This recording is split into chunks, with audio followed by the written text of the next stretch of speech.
I'm Alexa, transplant pharmacist at Piedmont Transplant Institute. Today we'll be discussing the most important information you need to know to properly manage your medications after transplant. Taking your medicines exactly as prescribed is one of the most important ways to ensure transplant success. These medicines are crucial to prevent rejection of your new transplant and to prevent common infections and complications that can occur. It's extremely important to take your medications exactly as prescribed and to make sure that you never skip or miss a dose of these life-saving medicines. When you're discharged from the hospital after transplant, we'll provide you with a comprehensive medication list that includes every medicine that the doctors want you to take. The list will look like this example, but the final version will be provided on the day you're discharged from the hospital and will be completely customized to you. It will list all of your new transplant medications and will also include any of your previous home medications that the doctors want you to continue taking. For example, if you were on medicines for blood pressure, thyroid, cholesterol, mood, or depression prior to transplant, it's common for these medicines to continue. Any medicines that were taken specifically for your kidney or liver failure will likely be discontinued now that you've had your transplant. Your list will include pictures of each pill, as well as the brand and generic names of each medicine. Your pills will typically look similar to the pictures on this list, but please note there can be some variation in pill shapes and colors, depending on the manufacturer that your pharmacy stocks. On this list, the brand name is in bold, and the generic name is underneath in parentheses. Most of our patients are on the generic versions of these medicines, but the brand names are much easier to pronounce and to remember. Therefore, while you'll see the generic names printed on your pill bottles, you may find it easiest to learn the medicines by their brand names. Again, both names will be printed on your medicine list. The middle portion of this list consists of two numbered columns, which indicates what medicines are taken in the morning and what medicines are taken in the evening. It's important that you take your medicines twice daily, 12 hours apart, at the same times every day. This example shows dosing times of 9 a.m. and 9 p.m., but we want you to pick times that you can stick to consistently. For example, if you're an early riser, 8 a.m. and 8 p.m. may be better for you. If you tend to sleep later, 10 a.m. and 10 p.m. may be more realistic. Again, the most important thing is that you can stick to these same times every day and that your morning and evening doses are exactly 12 hours apart. It's crucial that you take these medicines consistently without skipping or missing any doses. Many patients find it helpful to set a standing alarm on their smartphone to ensure that they never miss a dose. If you're not sure how to do this, ask a friend, family member, or staff member to help you. Finally, the right-hand column of this list will remind you of the most important information regarding each medication, including what each medicine is for and how long you can expect to be on it. This information is especially helpful in the first few weeks after transplant, as you get to know your new medication regimen. The first 3 medicines on your list are the most important ones that you'll be taking, your anti-rejection medicines. For most patients, this includes Prograph, Celcept, and prednisone, though your doctors may substitute a different medicine if you have an intolerance to one of these. For kidney transplant patients, Prograph, Celcept, and prednisone are all lifelong medications. For liver transplant patients, Prograph and Celcept are typically lifelong, but the duration of prednisone may vary. It may be lifelong, or it may be as short as 2 weeks, depending on your medical history and type of liver disease. The anti-rejection medicines are sometimes referred to as immunosuppressants because they work by weakening your immune system to prevent rejection. Without these medicines, your immune system would view your new transplant as a foreign invader and try to damage it, similar to how your immune system fights off a virus or bacteria. The first medicine on the list, called Prograph, is a twice-a-day medicine. So you see a number of pills in the morning column and a number of pills in the evening column. Again, 12 hours apart. One thing that's unique about Prograph is dosing. Everyone's body breaks down or metabolizes this medicine a little bit differently. This means that every person's dose needs to be individualized to them. We have some patients on 1 capsule twice a day, and we have some patients on 10 capsules twice a day, and everywhere in between. In order to determine how much Prograph your body needs, we need to check a lab called your Prograph level. We don't want your Prograph level to get too low, which would put you at risk of rejection. But we also don't want it to get too high, which can cause side effects and other complications. Therefore, if your Prograph level is higher or lower than the goal range, we'll adjust your dose accordingly. When we check your Prograph level, we want to see it at its lowest point in your body, which is right before you take your morning dose. This is called a 12-hour trough level, meaning that we're checking the amount of Prograph in your body 12 hours after you last took a dose. That means that when you have labs drawn, we need you to have those labs drawn before you take your morning dose of Prograph. In fact, you'll notice on your medication list in all capital letters beside the Prograph, it says do not take prior to labs. We want you to bring your medicines with you, but wait to take your morning dose of Prograph until after they've drawn your labs. It's okay to take your morning dose of Prograph a little bit late on lab days to allow them to draw your labs first. But make sure that you don't completely miss this dose. We just want you to delay it until after your labs are drawn. If the doctor needs to change your dose, they'll do so starting with your evening dose. Please note that this process only applies to Prograph. The rest of your medicines will still be taken at their normal times. The most common potential side effects with Prograph are headaches and tremors. If you experience these, they typically improve over the first few weeks after transplant. However, if any side effects are severe or bothersome, please be sure to tell your transplant doctor. Finally, some medications and herbal supplements can interact with Prograph. So it's important that you never start taking any new medications or supplements without talking to the transplant team first. The second medicine on your list is Celcept, or generic mycophenolate mofetil. This is your second lifelong anti-rejection medicine. This medicine is also taken twice a day, 12 hours apart, and it can be taken at the same time as your morning and evening dose of Prograph. Celcept is typically taken in a standard dose, and we don't need to check Celcept levels. However, if you have any side effects, the team may decide to adjust your dose or even switch you to an alternative medicine. For patients of childbearing potential, it's important to know that Celcept and other mycophenolate medicines can increase the risk of miscarriages and birth defects. Therefore, it's important to use a reliable form of birth control, either an IUD or a combination of hormonal and barrier methods to prevent unintended pregnancy while on this medicine. If you're considering pregnancy, talk to your transplant team first so we can change you to a safer medicine. The most common side effects with Celcept are related to stomach upset, things like nausea, bloating, or diarrhea. These will typically improve in the first few weeks of being on the medicine. But if they're persistent or worsening, let your transplant team know. Please note that all of your medicines need to be taken consistently in terms of food.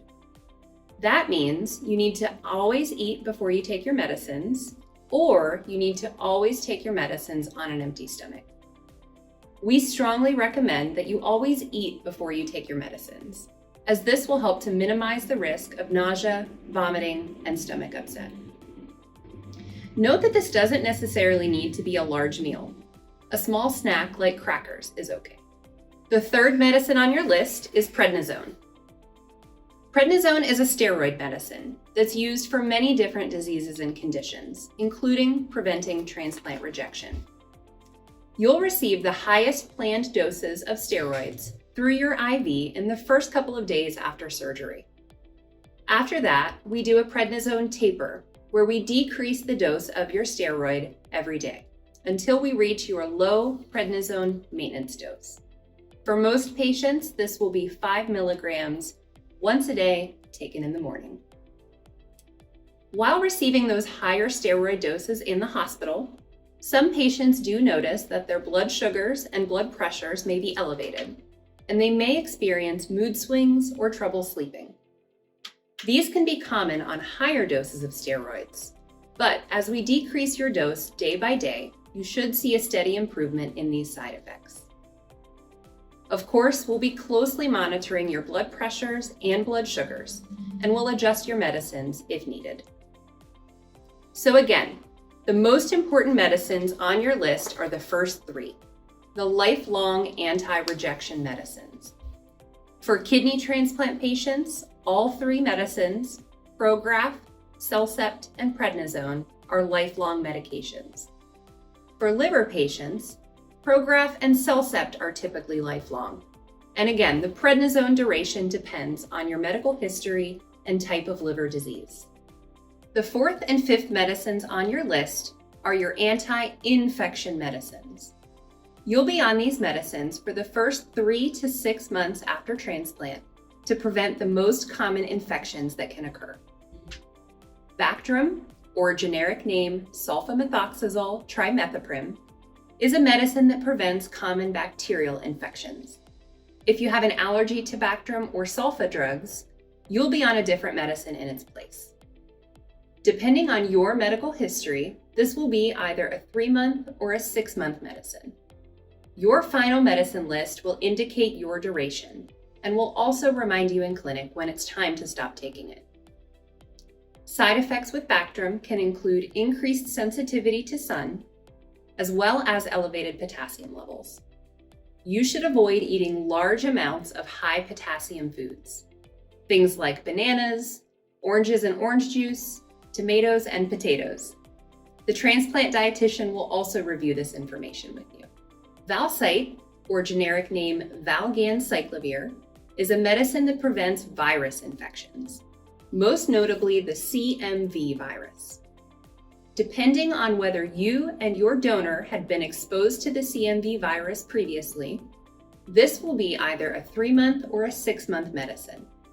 Again, your final medicine list will indicate the duration and will also remind you in clinic when it's time to stop taking it. Side effects with Valsite can include low white blood cell counts and platelet counts. We'll monitor your lab work very closely and let you know if these occur. So again, Bactrim and Valsite are anti-infection medicines to prevent post-transplant bacterial and viral infections. If you have allergies or a reason to be on an alternative medication, you may see a different medicine listed on your final medication list. We encourage you to ask your team if you have any questions, and always let us know if you develop any signs or symptoms of an infection. Things like fever, cough, diarrhea, extreme fatigue, or flu-like symptoms. In addition, the transplant coordinator will also review important steps that you can take to decrease your risk of infection.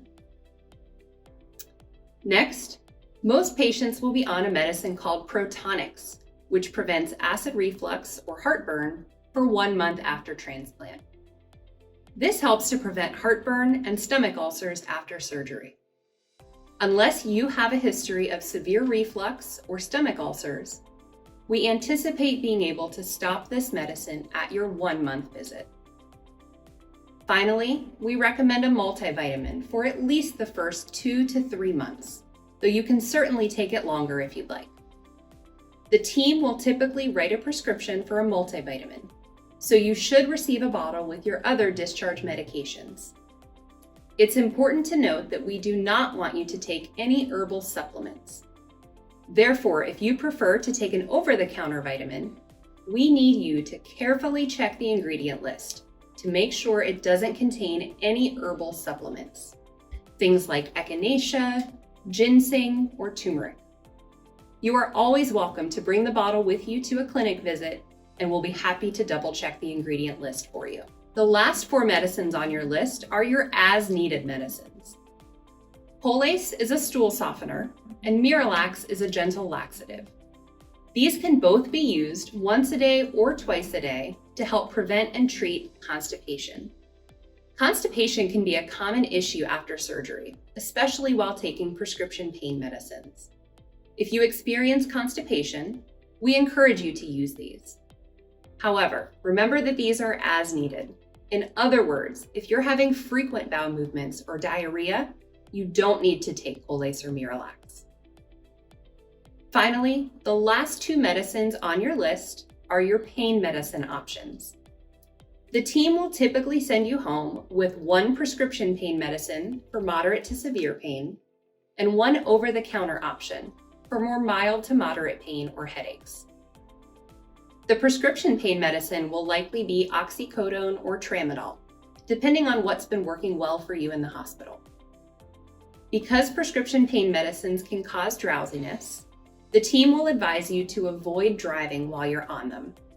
As mentioned before, they can also cause constipation, so be sure to use the Colace or Miralax if you need them to make sure you're having regular bowel movements. For more mild to moderate pain or headaches, the preferred over-the-counter medicine is Tylenol or acetaminophen. It's important not to exceed more than 3,000 milligrams of Tylenol in any 24-hour period for kidney patients, and 2,000 milligrams of Tylenol in any 24-hour period for liver patients. We do not want you to take any of the over-the-counter pain medicines called NSAIDs. This includes drugs like Advil, Aleve, ibuprofen, naproxen, or high doses of aspirin, like those found in BC or Goody's powder products. In terms of over-the-counter medicines for other conditions, you'll find a helpful chart of approved medicine in your transplant booklet, which is located in your folder. The chart outlines approved over-the-counter options for allergies, cough and cold, and many other conditions. If you're considering taking a medicine that you do not see listed on the chart, please call your transplant team before you take it.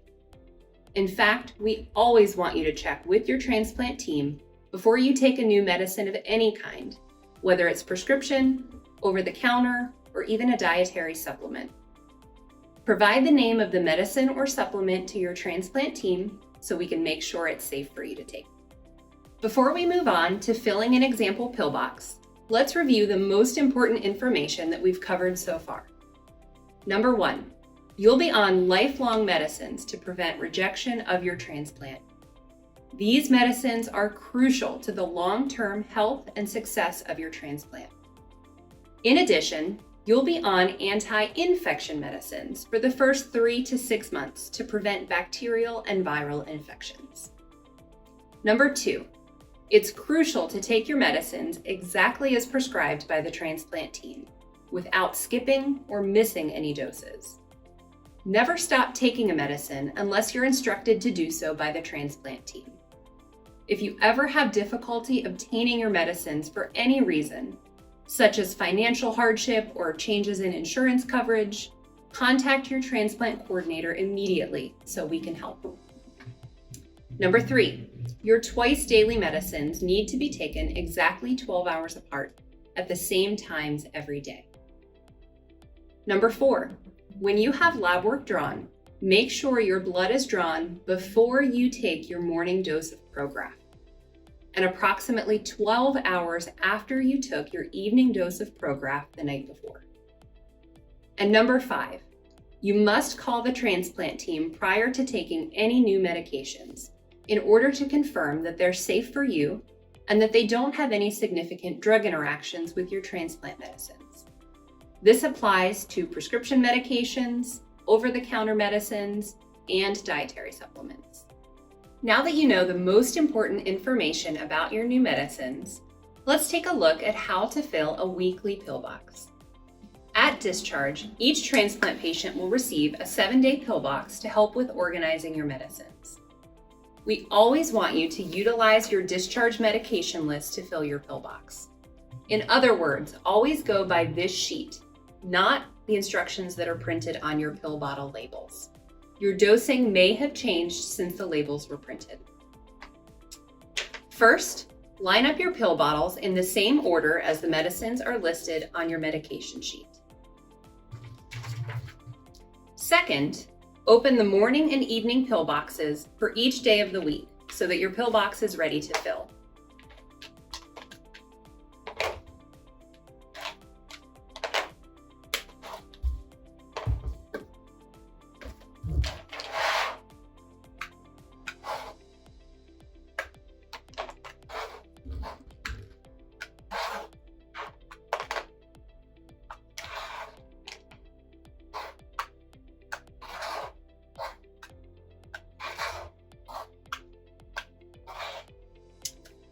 Finally, we'll start from the top of the medication list and fill one medicine at a time for the entire week. The first medicine on our list is Prograph, or generic name tacrolimus. So I've located the bottle with tacrolimus on the label, and I'll follow the instructions on my medication list to fill it for the entire week. For Prograph, the dose on this list is 3 capsules every morning and 3 capsules every evening.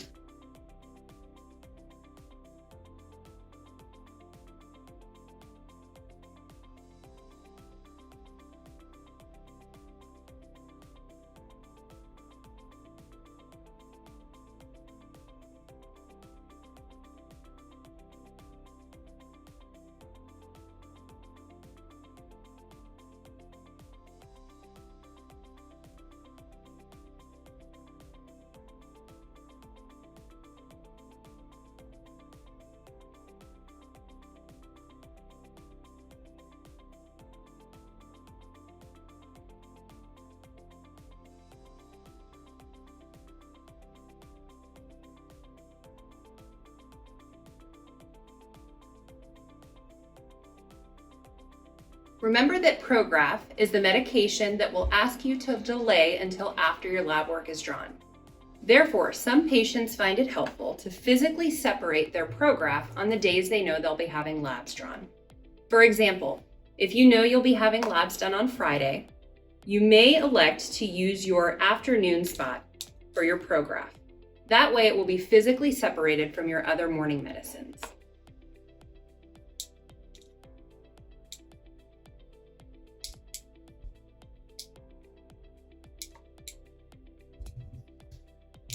Once you're finished with a medication, it's helpful to either put that bottle away or turn it upside down. That way you know you're finished filling that medication. Now we'll move on to the second medicine on the list. The second medicine on our list is Celcept, and the dose on this list is 2 capsules in the morning and 2 capsules in the evening. Remember that this is just an example medication list, so you always want to follow the instructions printed on your medicine list. Those are the doses that are individualized to you.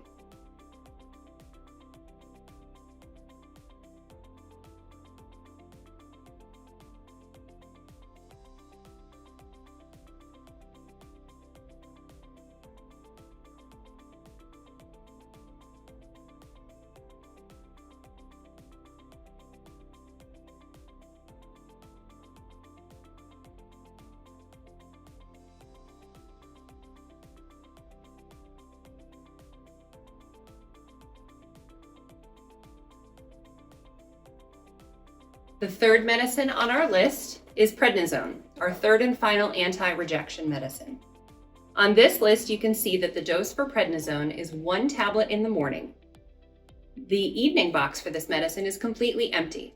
That indicates this medicine is taken just once a day and only in the morning.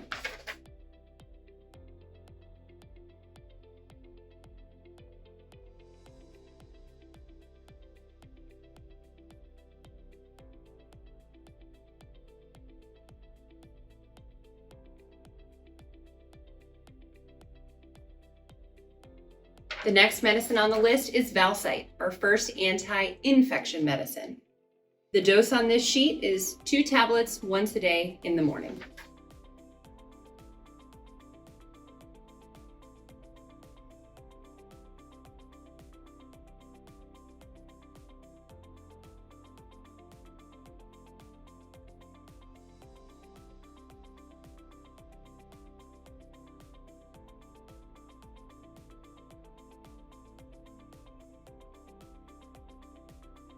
Our second anti-infection medicine is the Bactrim, 1 tablet once a day in the morning.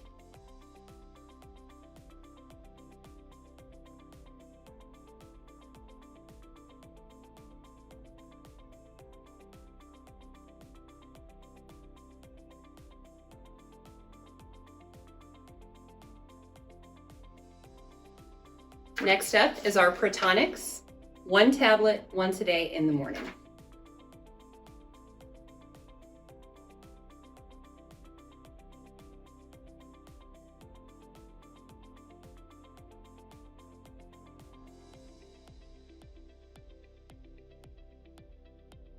And last but not least, on this example list is our multivitamin, 1 tablet once a day in the morning.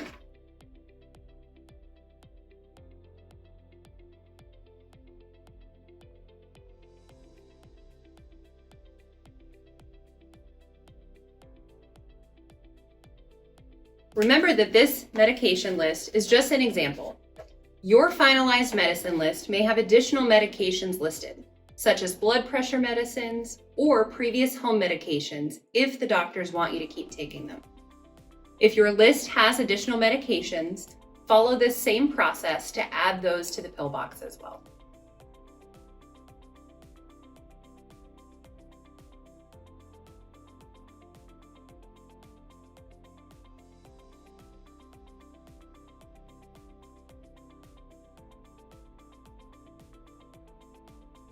Now that your pill box is filled for 7 days, this is the perfect time to assess how many medicines you have left in your pill bottles. If you have fewer than 3 days left in your pill bottle, that means you have a total of 10 days or less of your medicines on hand. This is the ideal time to call your pharmacy and ask that they process your refills. That makes sure you'll have your refills in hand well before you completely run out of medicines.